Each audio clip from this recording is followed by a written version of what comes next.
ሰላም ጤና ይስጥልኝ እንደምን አመሻችሁ ውድ ስፖርት ቤተሰቦች በተጫዋቾች ዝውውር ጉዳይ እንደ ትላንትና ሁሉ ዛሬም ከእለቱ አብይ ርዕስ ጋር መጥቻለሁ መንሱር አብዱል ቀኒ ነኝ በመንሱር አብዱል ቀኒ ኦፊሻል ዩቲዩብ ቻናል በኩል ለምታደምጡ ሁሉ አዲስ ከሆናችሁ ሰብስክራይብ እንድታደርጉ ቤተሰብ ከሆናችሁም ላይክ ሼር ያረጋችሁ ተደራሽነታችን እንድታሰፉልን ከትልቅ አክብሮት ጋር እየጠየቅኩኝ የሳንድሮ ቶናሊ እና የቶተንሃም እጣፈንታ የመገናኘቱ ጉዳይ ማንቸስተር ዩናይትድ አሁንም ሁለተኛ የአማካይ ክፍል የዝውውር እጩ ኢላማውን ሁሉ ያጣበት ዝውውር ተደርጎ አስገራሚ ሆኖ የተነገረ ዜና ነው።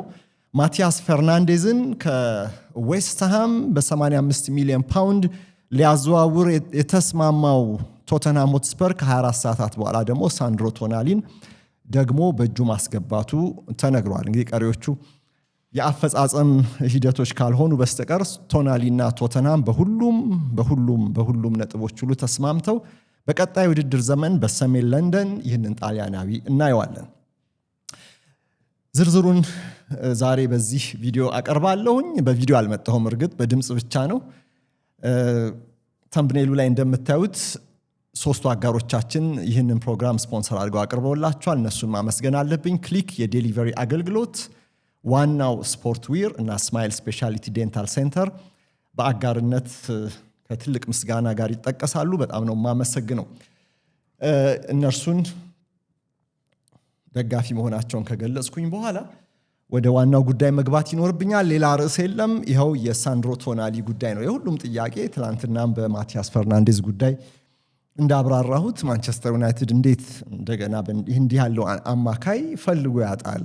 በገበያው ላይ እንደገና ተፎካካሪ ሆኖ እንዴት ሊሸነፍ ይችላል? ቶተንሃምስ አቅሙን ከየት አገኘ? አሁን ፒኤስአር ከጁላይ 1 ጀምሮ በስኳድ ኮስት ሬሾ በተባለ ከአውሮፓ እግር ኳስ ማህበር ጋር በሚቀራረብ በአንድ ፎርሙላ ይተካል እና በእንግሊዝ እግር ኳስ ላይ ከአጠቃላይ ገቢ እንደወረደ እንግለጸው ካልን እንግዲህ ለኦንፊልድ ወጪውን በተገደበ ሁኔታ እያንዳንዱ ክለብ የማውጣት ግዴታ አለበት። ከ70% በላይ ከፍ እንዲል አይፈለግም ሲባል ነበር በአውሮፓ እግር ኳስ ማህበር። አሁን ደግሞ በእንግሊዝ ፕሪሚየር ሊግ ደግሞ እንደ ሁኔታው እስከ 85% ድረስ ከአጠቃላይ ገቢው በዚህ በሚጫወቱ ተጫዋቾች ደሞዝ፣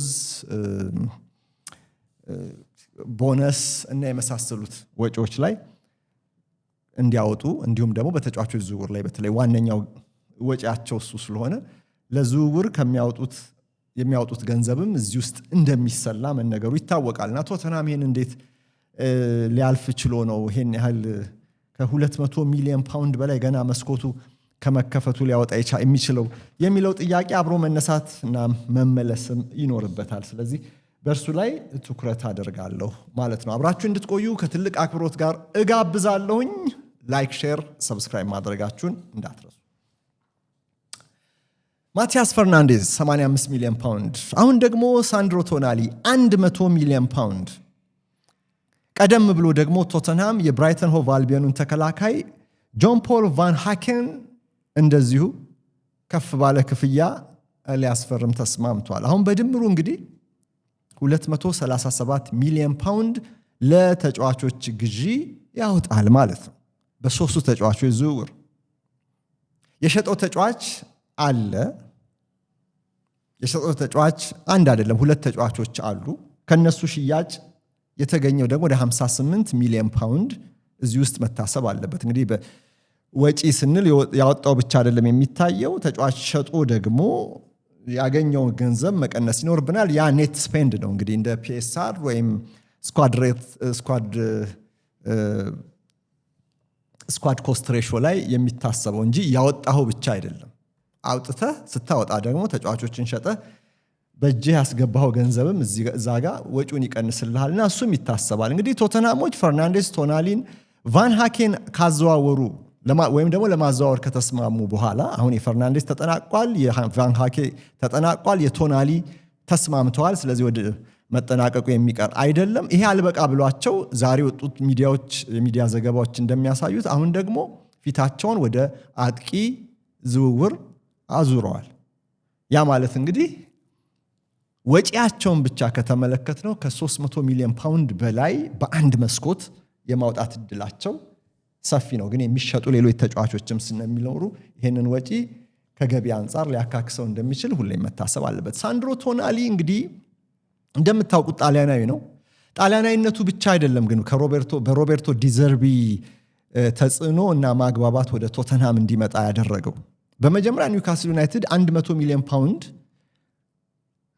ከመቼም በገበያው ላይ ቶናሊ ለመሸጥ የተመነው ተመኑ ዋጋው ከዚህ አይርቅም። እንደው ለንግግር ለድርድር እንኳን 110 105 115 ቢል እንኳን በድርድር 100 ሚሊዮን አካባቢ እንደሚስማማ ግልጽ ነው። ግን ቶናሊ 100 ሚሊዮን ፓውንድ ቀጥታ ይከፈልበታል በዚህ ፍጥነት ተብሎ ግን አልታሰበም። ኒውካስል ራሱ ቀደም ሲል ካልኩት የፋይናንስ ቁጥጥር ፎርሙላ አንፃር ተጫዋቾች መሸጥ ስላለበት እና ጣሊያናዊ ደግሞ ልቡ ስለተነሳሳ ሮቤርቶ ዲዘርቢ በጣሊያናዊነታቸው ብቻ ሳይሆን የብሬሺያ ሰው ናቸው። ከቶናሊ ጋር የሎምባርዲ ክልል ተወላጆች ናቸው። አንድ ከተማ አንድ መንደር አይወለዱ እንጂ የብሬሺያ ሰዎች ናቸው እና ብሬሺያዊነታቸውን፣ ሎምባርዲነታቸውን፣ ጣሊያናዊነታቸውን ተጠቅመው ከሳንድሮ ቶናሊ ጋር በቀጥታ ሲደራደሩ እንደቆየ ምንም ጥያቄ የለውም። ይሄ እንደ መረጃ ሰሞኑን ሲጠቀስ ቆይቷል እና ፈርናንዴዝ እና ቶናሊን በአንድ ላይ በአንድ መስኮት ቶተንሃም ይገዛል ተብሎ ግን አልታሰበም ነበር። ፈርናንዴዝን 85 ሚሊዮን ፓውንድ ሊከፍልበት ሲስማማ እርግጥ በትላንትናው ትራንስፈር አፕዴት ነግሬያችኋለሁ። የሳንድሮ ቶናሊ ድርድር ደግሞ እነዛ አትሌቲክ፣ እነ ቴሌግራፍ፣ እነዛ ታይምስ ድርድሩ ወደፊት ተራምዷል። በጣም አድቫንስድ ደረጃ ደርሷል። ወደ ጥግ እየመጣ ነው ብዬ ነበር ትላንትና ቪዲዮ ላይ ጠቅሼ ያለፍኩትና እውነትም እንግዲህ ያ ከተሰማ ከሰዓታት በኋላ ዛሬ ጠዋት የሰማነው ዜና ነው። ትላንትና ምሽትም መረጃዎች ነበሩ።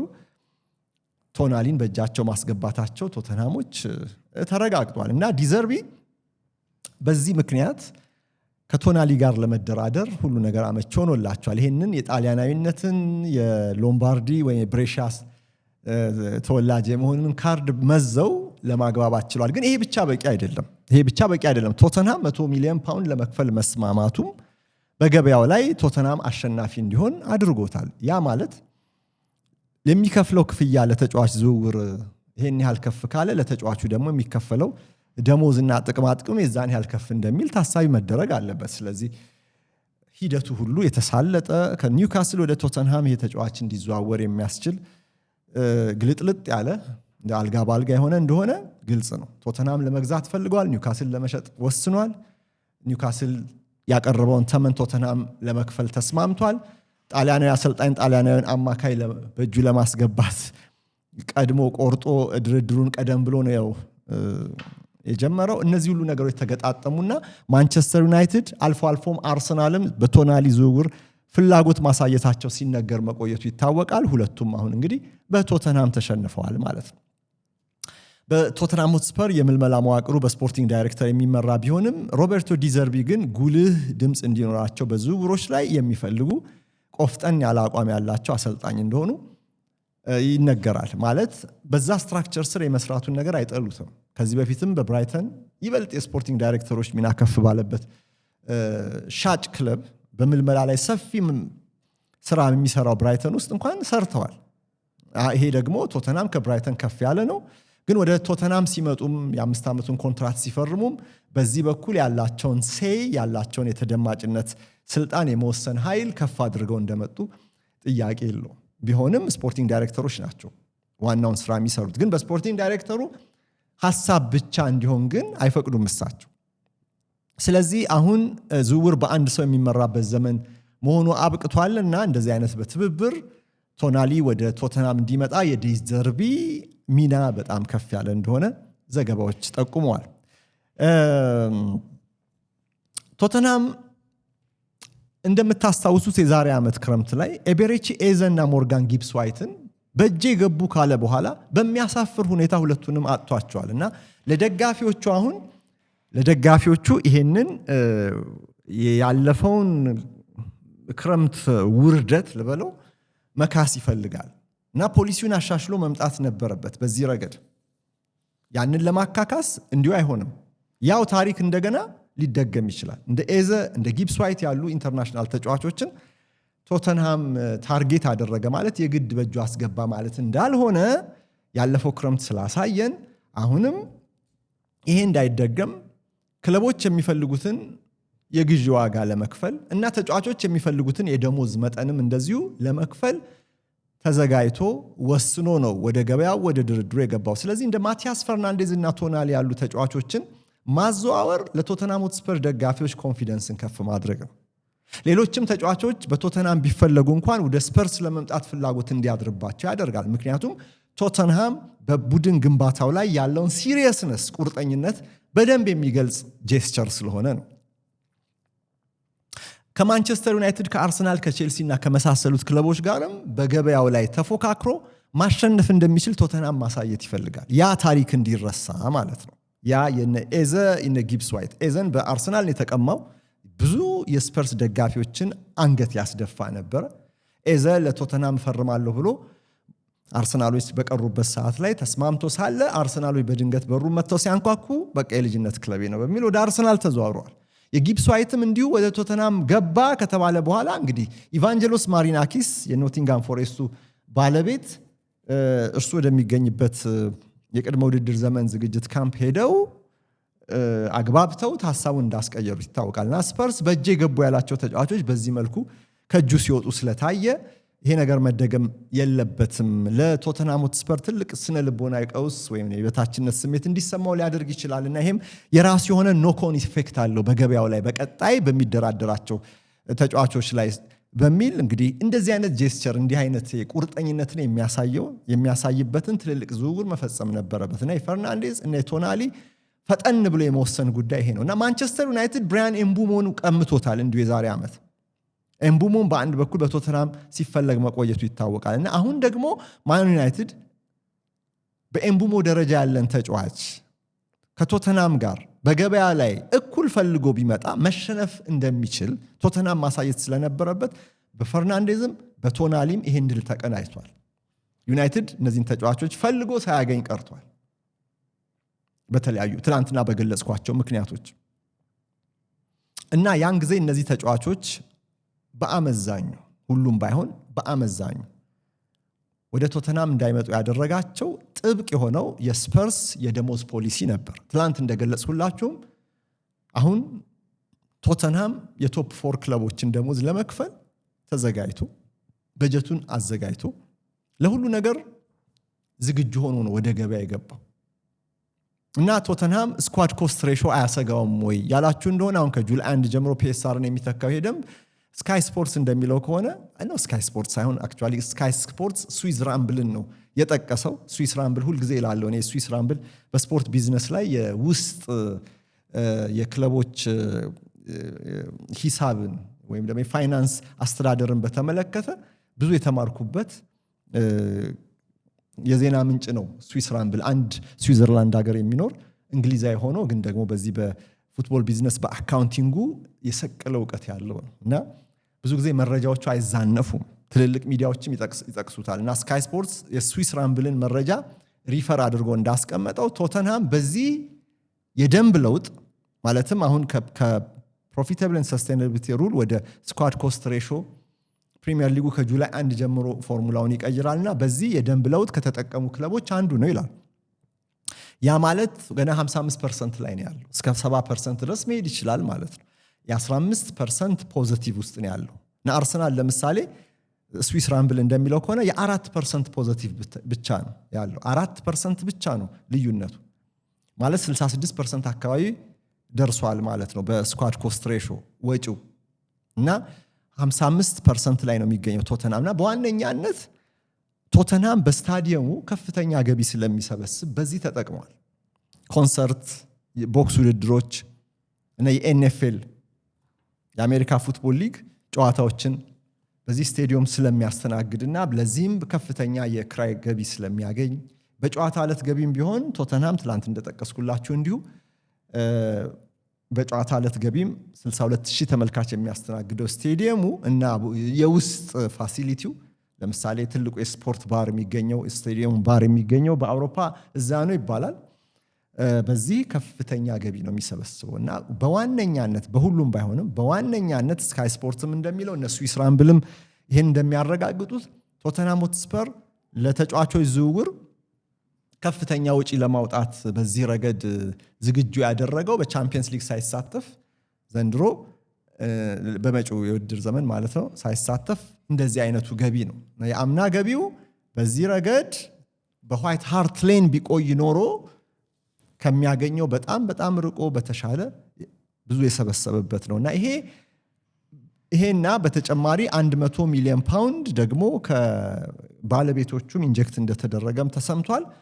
እነዚህ ነገሮች ተጠቃለው እና ቶተንሃም ያለውም አጠቃላይ ሌላም ገቢ ብሮድካስቲንግ በሉ የኮሜርሻል ገቢውም ከፍተኛነት በቅርቡ ዴሎይቲ ፉትቦል መኒ ሊጉ ላይ እንዳሳየን ከ20ዎቹ የአውሮፓ ሀብታም ክለቦች 9ኛ ደረጃ ላይ ነው ያለው።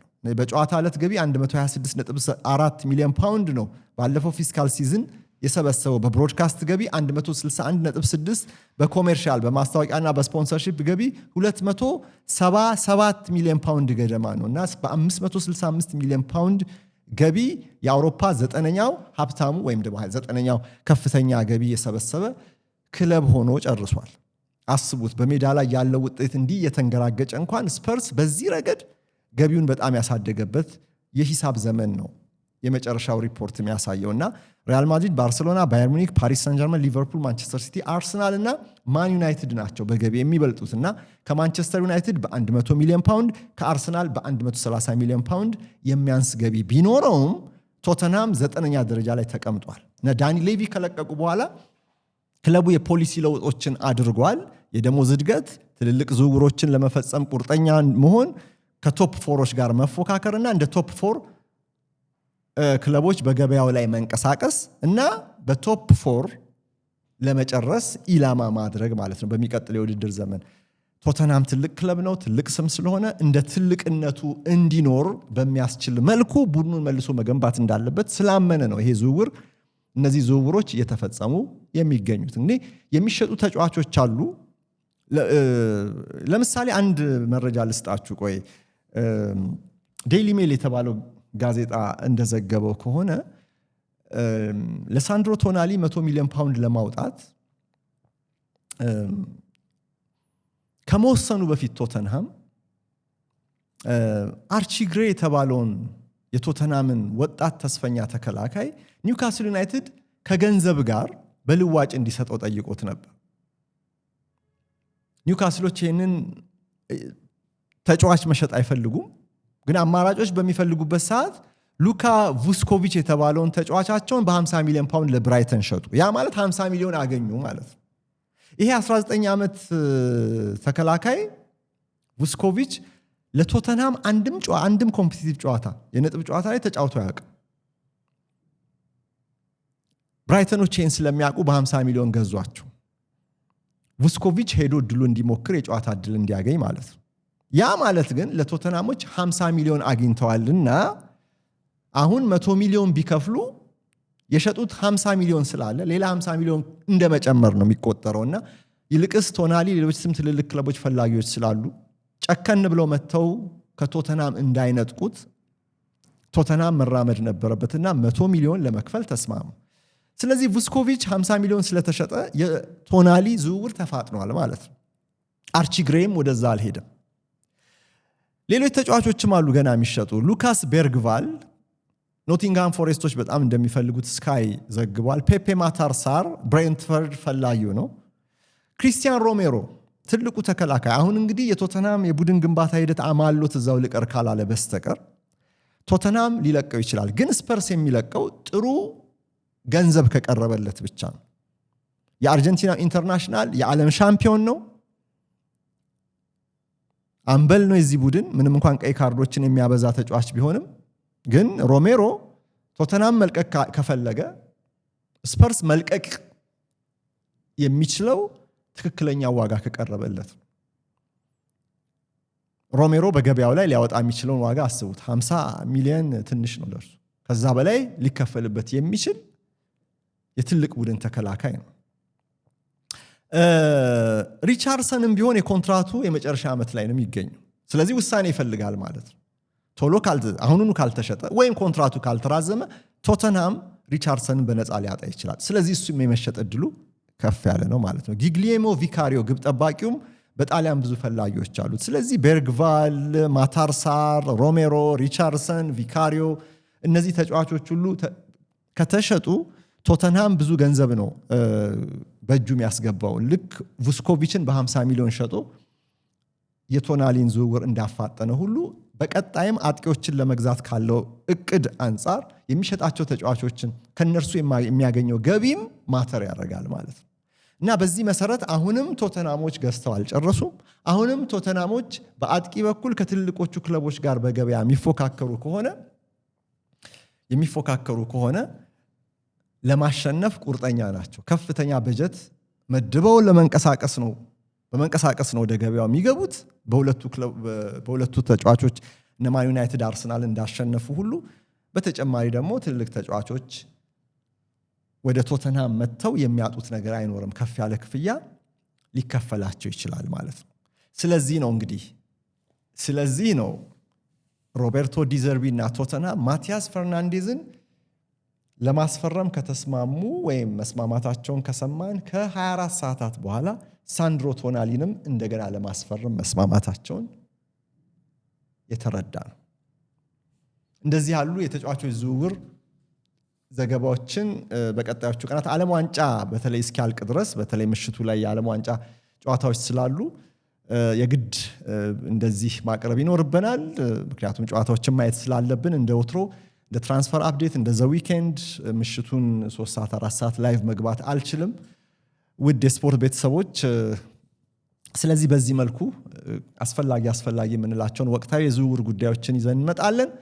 በጣም አመሰግናለሁ አብራችሁኝ ስላላችሁ። ሰብስክራይብ ማድረጋችሁን አትርሱ። ሶስቱን አጋሮቻችን አመስግኑልኝ። ዋናው ስፖርትዌር፣ ክሊክ የዴሊቨሪ አገልግሎትና ስማይል ስፔሻሊቲ የጥርስ ሕክምና ማዕከል ይህንን ትራንስፈር አፕዴት ስፖንሰር አድርገው አቅርበውላችኋል። በሌላ አብይ ጉዳይ እንገናኛለን። ባላችሁበት ሁሉ ሰላም ሁኑልኝ።